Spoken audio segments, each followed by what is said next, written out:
Star city news की तरफ से मैं आप इस वक्त मौजूद हूँ मुंडका विधानसभा में। हमारे बीच सरमजीत सिंह लाकड़ा जी से हम सीधे बात करेंगे। सर आपसे जानना चाहेंगे, पहले मेरा शुरुआत है आपसे सवाल कि आपका जो राजनीतिक करियर है आपका भाजपा से कितना समय हो गया आपको?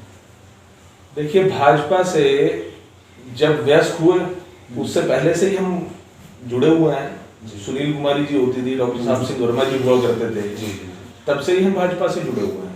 व्यस्त हुए, मताधिकार का अधिकार हमें प्राप्त हुआ तो भाजपा के अतिरिक्त हमने कहीं नहीं देख पाया। उसका एक बहुत बड़ा कारण ये रहा कि भाजपा की विचारधारा से हमारी विचारधारा मेल खाती है। उसके बाद में संगठन ने जैसे जैसे जो दायित्व दिए उसका अपनी तरफ से पूर्ण रूप से सफल निर्वहन करने की कोशिश की। तो लाकड़ा जी एक सवाल और है, जैसे कि अभी इस समय जो चल रहा है कोरोना महामारी जी, इसके दौरान आपकी क्या मदद रही आपके अपने क्षेत्र को अगर बात करें? कोरोना महामारी के दौरान लगभग क्या 22 मार्च को जनता कर्फ्यू डिक्लेयर हुआ था और 23 मार्च से ही अपना लॉकडाउन चला। कई चरणों में लॉकडाउन चला। इस पूरे जो है महामारी के समय में राजधानी पार्क में एक रसोई का हमने संचालन किया, ठीक है, जिसमें लगभग 800 से 1000 लोगों का खाना प्रतिदिन हम बना करके और उसका वितरण करा रहे थे। इसके अतिरिक्त मास्क और सैनिटाइजर का वितरण हमने जो है विभिन्न स्थानों पर किया। इसके अतिरिक्त सभी से अपील की, अपने सभी कार्यकर्ताओं के सहयोग से और स्वयं के सहयोग से माननीय यशस्वी प्रधानमंत्री श्री नरेंद्र भाई मोदी जी का जो आह्वान था कि भूखा ना सोए कोई, तो अपने आस पड़ोस में भी ये ध्यान रखना बहुत आवश्यक था, जो कि हमने कोशिश की कि उसका पूर्ण रूप से हम लोग जो है निर्वहन करें कि किसी भी प्रकार से कोई भी भाई हमारा भूखा ना सोने पाए, किसी प्रकार के अभाव में वो ना रहने पाए। सर मुंडका विधानसभा को लेकर हम थोड़ी चर्चा करेंगे आपसे। जी, जैसे मास्टर आजाद जी यहाँ से 3 बार चुनाव लड़े जी, और कहीं ना कहीं मुंडका विधानसभा आप नहीं जीत पाए जी, इसके वजह हम जानना चाहेंगे। देखिए, मास्टर जी पूर्व में हमारे महापौर रहे, मास्टर जी निगम पार्षद भी रहे। इसके अतिरिक्त मास्टर जी ने इस क्षेत्र की पूर्ण रूप से सेवा करने की पूरी कोशिश की है। वो जनता का फैसला किस प्रकार से रहा आप देख रहे हैं, जिस प्रकार से झूठ का पुलिंदा बना करके केजरीवाल की ये जो सरकार है ना, वो कहते हैं कि पढ़े लिखे को फारसी क्या और हाथ कंगन को वारसी क्या। तो मैं तो इतना कहता हूं कि आप स्वयं चलिए, हम आपके साथ चलते हैं, लाइव कैमरा अपना ऑन करिए और मैं आपको दिखाता हूं कि इस क्षेत्र का कैसे बेड़ा गर्क किया गया है, इस क्षेत्र को कैसे पिछड़ा बनाया गया है। जी, हमारे डॉक्टर साहब सिंह वर्मा जी थे, उसके बाद से हमारे मास्टर आजाद जी थे, जयेंद्र भाई डवास हमारे हैं, गजेंद्र जी हमारे हैं। ये सभी कार्यकर्ता और नेता हमारे लगे हुए हैं तन मन धन से जनता की सेवा करने में। तो ठीक है, जनता का निर्णय था, उसका हम स्वागत करते हैं। सर अभी क्या क्या समस्या है फिलहाल आपके मुंडका क्षेत्र में? मुंडका तो भाई साहब समस्याओं से भरा पड़ा हुआ है।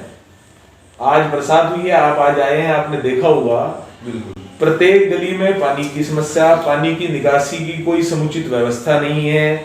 सीवर लाइनें यहाँ दबी हुई हैं, कई जगह पर नहीं भी दबी हैं और जहां दबी हैं वहां पर वो चालू नहीं है।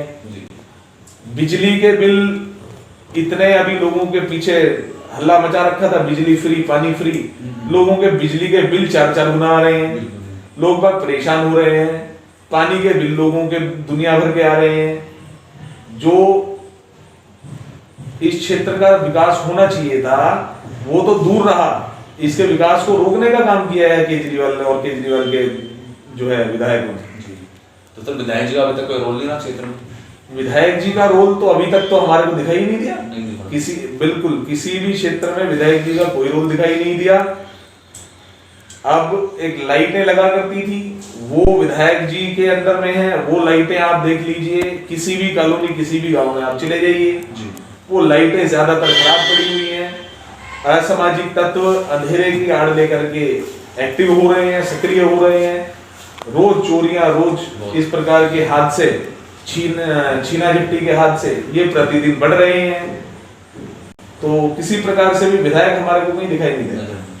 सर आप वार्ड नंबर 36 से राजनीति कर रहे हैं, रानीखेड़ा से, तो यहाँ क्या यहाँ का समीकरण है और आने वाले जो समय है नगर निगम चुनाव की, तो आपकी कोई तैयारी है? देखिए, जहां तक नगर निगम के चुनाव की बात है तो मैं आपको ये स्पष्ट कर दूं कि ये निर्णय संगठन का है।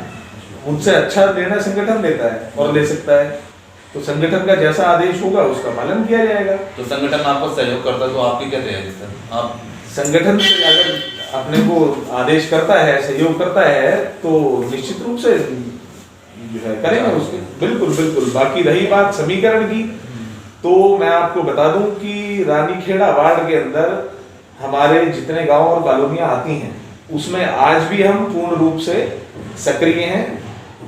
आदरणीय जयेंद्र कुमार डबास जी जो कि अपने नरेला जोन से चेयरमैन हैं और इस वार्ड से निगम पार्षद भी हैं, वो भी पूर्ण रूप से सक्रिय हैं। हमारी भाजपा का पूरा जो तंत्र है वो भी पूर्ण रूप से सक्रिय है। लोगों के साथ हमारा जो है संपर्क वो सीधे सीधे संपर्क में है। छोटी से छोटी कॉलोनी हो या बड़ा गांव हो, कोई किसी प्रकार का कोई वो नहीं है। प्रत्येक घर में, प्रत्येक गली में हमारी, प्रत्येक घर के अंदर हमारी जाकर के बैठना होता है और लोगों के दुख सुख में हम उनके साथ हैं। सर अभी भारत सरकार ने भी एक ऐतिहासिक फैसला लिया, भारत चीनी एप्पल उन सब ऐपों को जो भी प्रतिबंध लगाए जी, इसको लेके भी आप लोगों में, अपने युवाओं में जागरूकता कर रहे हैं। स्वदेशी, जैसा कि माननीय नरेंद्र मोदी जी कहते हैं कि आत्मनिर्भर भारत, बिल्कुल सर। तो आत्मनिर्भर जब बनेगा भारत तभी सशक्त भी बनेगा भारत। तो मेरी सभी से हाथ जोड़ करके आपके चैनल के माध्यम से ये निवेदन है कि चाइनीज ऐप का, चाइनीज सामान का पूर्ण रूप से बहिष्कार करें।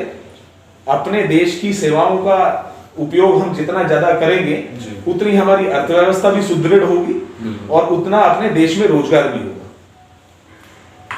तो यह हमारी सीधी बात परमजीत सिंह लाकड़ा जी से, स्टार सिटी के साथ मैं जितेंद्र गुप्ता हूँ।